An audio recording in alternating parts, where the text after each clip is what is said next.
Hello and welcome to the Capitol Report on NTD News. I'm your host, Melina Weiskup. Both sides are pointing to progress in the debt ceiling negotiations, but sticking points remain as we're now just 6 days away from a potential default. What lawmakers and the White House are telling us. NTD's Iris Tao reports. As negotiations continue, the Treasury Department today said that June 5th will be the new date on which the government could run out of cash to pay its bills. And that date was originally said to be June 1st. And of course, it's not that big of a relief, but 4 days could make a difference given the very tight timeline right now.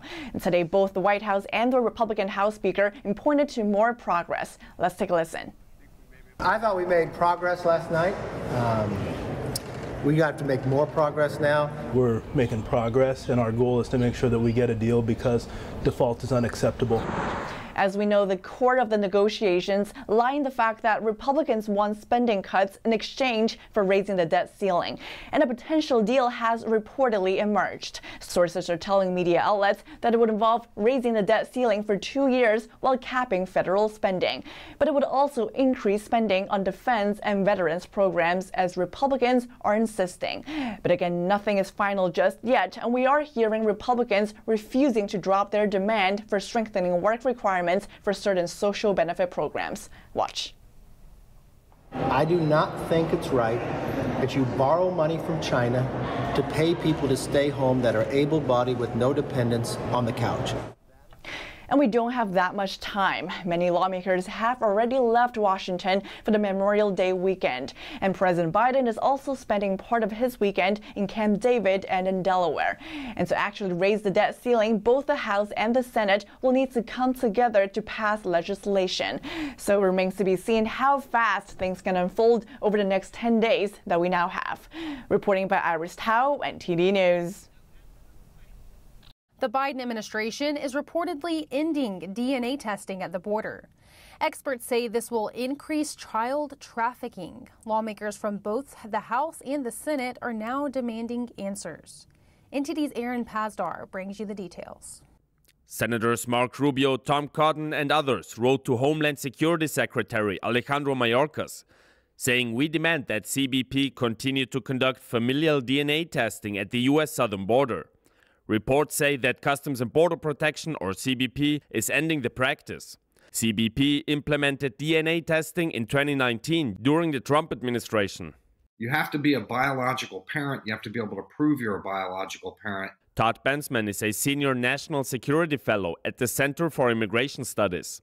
He says it's not allowed for immigrants to enter the U.S. with children they're not related to. In a letter to the CBP commissioner, House Republicans said, recent studies have found that nearly 60% of unaccompanied minors crossing the border are forced into child pornography and drug trafficking by the cartels.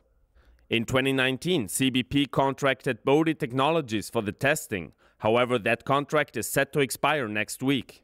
What's your take on the end of the contract, and how do you think could this affect immigration? So this is very significant as an anti-fraud measure. The outcome of this will be children being trafficked, sexually abused, murdered, labor trafficked. Bensman says children used to be separated from the adults they came with if DNA testing found that they're not related to each other.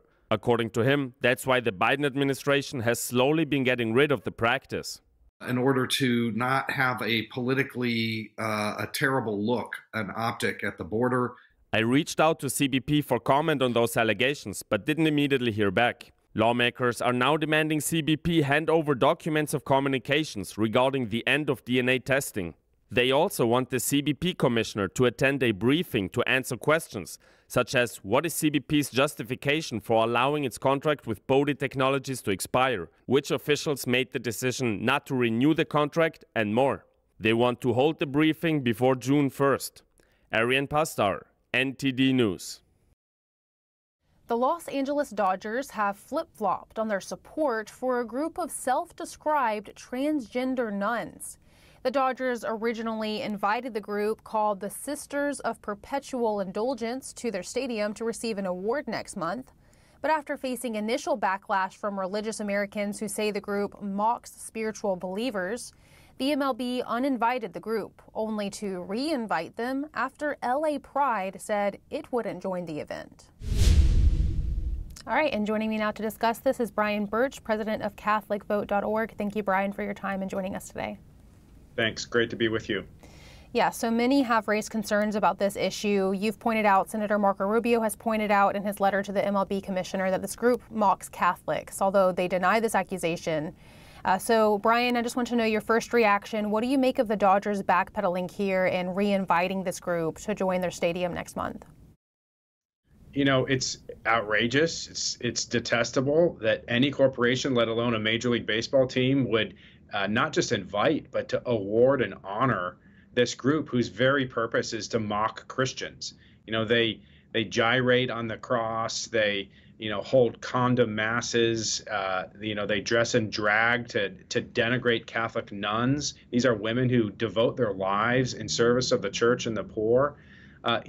There's a lot of other organizations that they could have chosen, and instead they choose one whose, purpose is to denigrate and to defile Christianity. And I think the Dodgers need to hear from every Christian and every decent person in this country that says, corporations are going too far. They've surrendered to the kind of radical, extreme LGBT movement here. And it's time for us to stand up and say enough. So the Dodgers, in their explanation for re-inviting this group, said they'd like to recognize them for their life-saving work. However, pair that with the motto, which I pulled directly from their website, that says, "Go forth and sin some more." So I want to know, what is your first reaction when hearing these two phrases together in a sentence? We've looked at their tax returns. They do very little charitable work. And in fact, the charitable work that they have done was they are now funding surgeries, transgender surgeries on children in California hospitals. So is this what the LA Dodgers want to honor and celebrate? An organization that is essentially mocks Christians and that's funding transgender surgeries on underage children. It's despicable, it's vile, and corporations need to hear from every American. The Dodgers need to reconsider this. We're calling for a boycott of the team. Major League Baseball could suffer some repercussions across the country as a result of this, just like Bud Light, just like Target. When enough people rise up, we can make a difference. And speaking to this, I want to know, what are your plans for actually countering this? I know you're planning to do a massive ad launch, in opposition to it. Can you give us any insight to what you're planning to do here and what's the overall goal? Yeah, we've announced a goal to raise $1 million to run an ad campaign, and we're well on our way to get there. Those ads will run on television, radio, billboards, any LA Dodgers related broadcast across Los Angeles, including Spanish, by the way. Many Dodgers fans are Hispanics, and they, of course, hold Christianity in esteem, especially the Blessed Mother, who this Sisters of Perpetual Indulgence repeatedly mock. We are also asking the CEO of the Dodgers for a meeting as soon as possible so that we can express our side of the story. They have claimed that they want to hear all voices and that they are, quote, listening to everyone. As our understanding, they have not met with or talked with any Catholic clergy member, any bishop, or any lay organization like ourselves. And so we are asking for this meeting. And if we aren't successful, we certainly will go forward with this large ad campaign starting next week.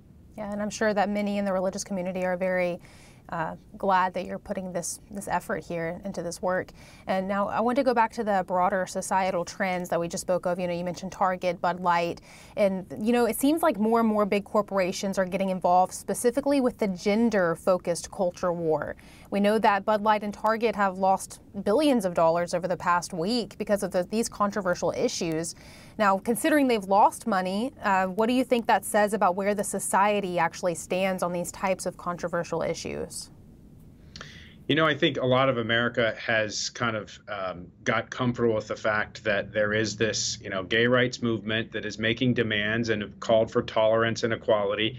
The problem is what they're now doing is not just asking for acceptance and tolerance. They're now shoving it in the faces of Christians and parents and mothers and fathers and children, frankly, underage children.